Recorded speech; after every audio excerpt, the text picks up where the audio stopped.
پہلے تو میں نے مسلمانوں کے اخلاق سنے تھے، اب تو میں نے دیکھ بھی لیے، پر یہ بتا جب 12,000 آیا تھا جان کیوں نہیں چھڑائی؟ تو حضرت چارہ کاٹتے کاٹتے رو پڑے، فرمانے لگے تو نہیں نہ جانتا یہ بیٹیاں سانجھی ہوتی ہیں، پتہ نہیں نا؟ میرے رسول پاک نے تو حاتم تائی کی بیٹی کے سر پہ کپڑا رکھ کے کہا تھا بیٹیاں برابر ہوتی ہیں، تو یہ نہیں پتا جب اس کی 6 بیٹیوں کی شادی ہوئی ہے میرے اندر روحانیت کتنی بڑی ہے۔ فرمایا پھر 12,000 آیا ہے تو 2-4 بچیاں پھر گئی ہیں، تو یہ نہیں پتا میں اندر سے راضی کتنا ہوں،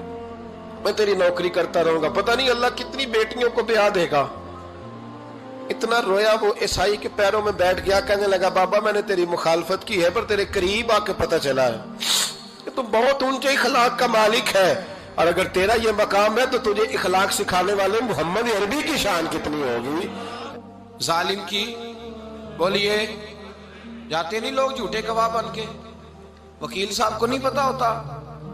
کہ یہ بندہ مجرم ہے جو میرے پاس آیا، کیا مجرموں کے وکیل نہیں ہوتے؟ بولے تو اس کو پتہ نہیں ہوتا وکیل صاحب کو کہ یہ صاحب مجرم ہے، میرے پاس مقدمہ لے کے آئے، اور اگر بے ادبی نہ ہو جائے تو میرا خیال ہے قاضی عدالت کو بھی پتا ہوتا ہے کہ مجرم کون ہے اور مظلوم۔ میرے نبی پاک صلی اللہ علیہ وسلم نے اس قدر زیادہ سختی فرمائی اس مسئلے میں، فرمایا جس کو پتا تھا کہ فلاں آدمی ظالم ہے، ظلم کر رہا، پھر وہ ظالم کا گواہ بنا یا اس نے ظالم کی مدد کی، کتنی کی؟ شارحین لکھتے ہیں چاہے اس نے ایک جملہ بول کے کی، چاہے ایک، سارے بولیے، چاہے ایک غریب کو اس نے ظلم کیا تو کہتے ہیں علاج یہ سی، چاہے ایک جملہ بول کے کی، شارحین اس حدیث کی شرح میں لکھتے ہیں ایک جملہ بول کے چاہے مدد کی، جس بندے نے کسی ظالم کی مدد کی کسی مقدمے میں یا کسی صورت میں اور اسے پتا تھا یہ ظالم ہے، میرے نبی پاک صلی اللہ تعالیٰ علیہ وسلم فرماتے ہیں اگر اس نے مدد کی، ابھی ظالم کی بات نہیں ہو رہی، ظالم کے مددگار کی بات ہو رہی، اگر کسی نے ظالم کی مدد کی تو حضور فرماتے ہیں خدا بھی اس سے بری و ذمہ ہے، رسول بھی اس سے بری و ذمہ ہے۔ سنبھال کے رکھے اپنی نمازیں، قربانیاں، حج، زکوٰۃ سنبھال کے رکھے۔ اگر ظالموں کا مددگار ہے، الیکشن آ لینے دے، آپ کو نظر آ جائے گا کون کون ظالموں کا مددگار ہے، نظر آ جائے گا۔ اپنی جیب سے لوگ پیسے دے کے ظالموں کی مدد کریں گے، ان کے فلیکس چھپوائیں گے، بورڈ لگوائیں گے، جیبوں سے پیسے دے کے۔ ہم نے خود آگ لگائی ہے چمن میں اپنے، بے سبب گردشی ایام کو الزام نہ دو، ہم نے خود نور کا ظلمت سے کیا ہے سودا، کر کے توہین سحر شام کو الزام نہ دو۔ ظالموں کے مددگار میدان میں آ گئے، یہ چھوٹا لفظ نہیں، میرے حبیب پاک صلی اللہ علیہ وسلم نے فرمایا جو ظالم کا مددگار ہے سن لے جو سجن کے ساتھ کچہری جاتا ہے، وہ یاد رکھے جو دوست کا گواہ بنتا ہے، وہ یاد رکھے جو کہتا ہے میں مانگی گیا تھا، مجھے بلایا گیا تھا قبضہ چھڑانے کے لیے کسی غریب بیوہ کی جائیداد پہ، کب وہ سن لے تو مدد کر کے نہیں آیا، تو خدا کے ذمے سے نکل گیا ہے۔ رسول پاک نے فرمایا تیرا میرا تعلق ختم ہو گیا، تو ظالم کا مددگار ہو گیا، پھر تو کہتا میں بے چین ہوں، میں بے قرار ہوں، میں آزمائش کا شکار ہوں، پلٹ کے دیکھ تو صحیح تیرا گناہ کتنا بڑا ہے۔ میرے نبی پاک صلی اللہ علیہ وسلم کا ایک اور فرمان سن لیں، ابن ماجہ ابو داؤد میں موجود ہے، اس حدیث کو آپ نے یاد کر لینا ہے، کر لیں گے انشاءاللہ، سارے کہیے انشاءاللہ کر لیں گے یاد۔ حضور صلی اللہ علیہ وسلم نے فرمایا اگر تو ظالم کی مدد کرے گا نا، یہ لفظ دل کی تختی پہ لکھ لینا، یہ مکافات عمل ہے، مکافات عمل دنیا، ادھر کرو گے تو ادھر بھرو گے۔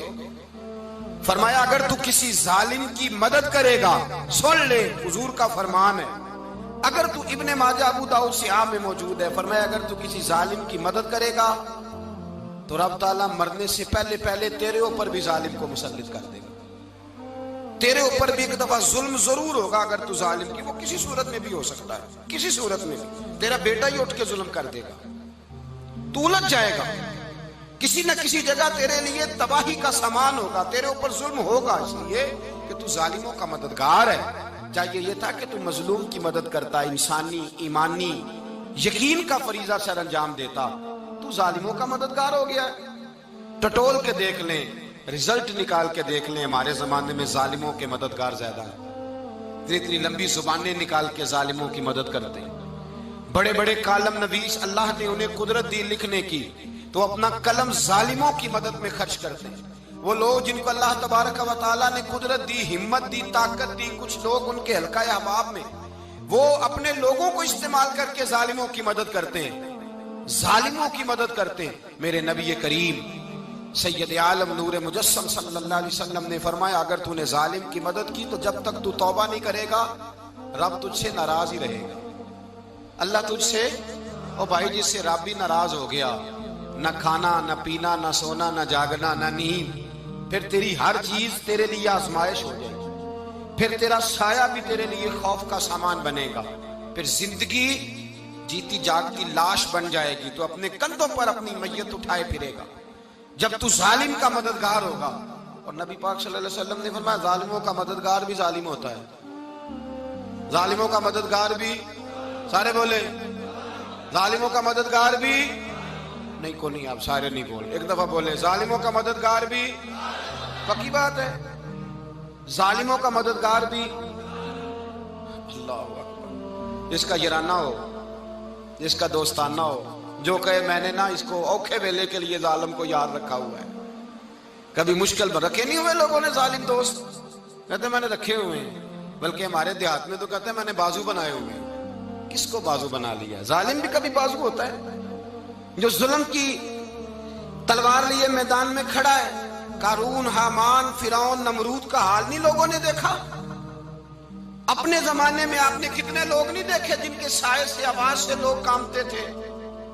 پھر پولیس کی گاڑیوں میں وہ اس طرح مردہ پڑے کہ دنیا نے تماشا دیکھا ان کا۔ یہ رنگ ہم نے دیکھے نہیں اپنے آنکھوں سے۔ فرمایا ظالم کا مددگار بھی، جو کار میں بٹھا کے لے کے گیا وہ بھی ظالم، جس نے چائے پلائی وہ بھی، جس شخص نے کھانا کھلایا وہ بھی، جو کچہری تک ساتھ گیا وہ بھی، جس نے فلیکس کے نیچے، بڑے شرابی کے نیچے چھوٹی اپنی فوٹو لگائی وہ بھی، جو ووٹ کی پرچی ڈالنے گیا وہ بھی۔ کہہ دینا باہر نکل کے کہ حضرت صاحب نے سیاسی تقریر کی ہے، کہہ دینا، پر بات تو سچی ہے نا۔ خو کرے ہم تو سے تھوڑا سا گلا بھی سن لے، خو کرے ہم تو سے تھوڑا سا بھی گلا۔ امام مالک کے پاس ایک بندہ آیا، اس نے کہا حضور میں درزی ہوں، ایک ظالم بادشاہ مجھ سے کپڑے سلواتا ہے، میں تو ظالموں کا مددگار نہیں نا۔ ایک ظالم بادشاہ مجھ سے، حضور میں تو مددگار نہیں نا ظالموں کا، جو فرمایا ظالموں کا مددگار بھی ظالم ہوتا ہے، تو کپڑے لے کے آتا ہے میں سی کے دے دیتا ہوں، ذمہ داری نہیں۔ یہ ایک آدمی دکاندار ہے، اس سے کوئی بندہ چیز خریدنے آئے گا تو تھوڑی کہے گا میں نے نہیں دینی، تو دے گا۔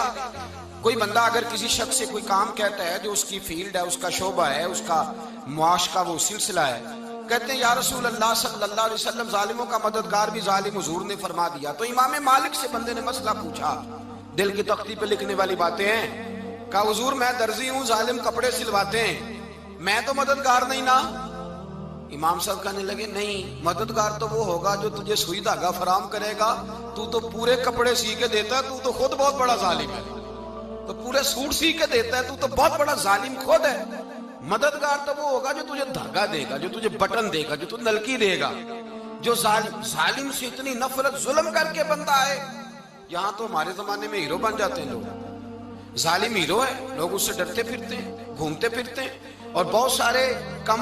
مزاج لوگ اس کے پیچھے ہاتھ باندھ کے پھرتے ہیں۔ ظالموں کی مدد کرنا، ظالموں کے ساتھ رہنا، یہ ظلم ہے، ظلم، یہ زیادتی ہے۔ میرے نبی پاک صلی اللہ تعالی علیہ وآلہ وسلم نے ارشاد فرمایا، یاد رکھو رب فرماتا ہے میں مظلوم کی مدد ضرور کروں گا، چاہے جلدی کروں چاہے دیر سے کروں، میں مظلوم کی مدد۔ اور حضور صلی اللہ علیہ وسلم نے فرمایا ہے، حضرت معاذ بن جبل کہتے ہیں حضور نے مجھے یمن کا گورنر بنایا، جب میں جانے لگا نا تو حضور نے بڑی نصیحتیں کی، بخاری میں موجود ہے، فرماتے ہیں جب میں پلٹنے لگا تو میرے رسول نے فرمایا معاذ ایک منٹ ٹھہر جا، ایک بات میری یاد رکھنا، اس کو نہ بھولنا۔ کہا حضور کیا؟ فرمایا دیکھنا کسی پہ ظلم نہ کر بیٹھنا، کہیں تجھ سے زیادتی نہ ہو جائے۔ محبوبہ پھر حضور نے فرمایا سن میرے معاذ، میں تجھے گورنر بنا رہا ہوں، زیادتی نہ کر بیٹھنا۔ یا رسول اللہ صلی اللہ علیہ وسلم کیا ہوتا ہے؟ تو میرے کریم نے فرمایا جب مظلوم دعا کے لیے ہاتھ اٹھاتا ہے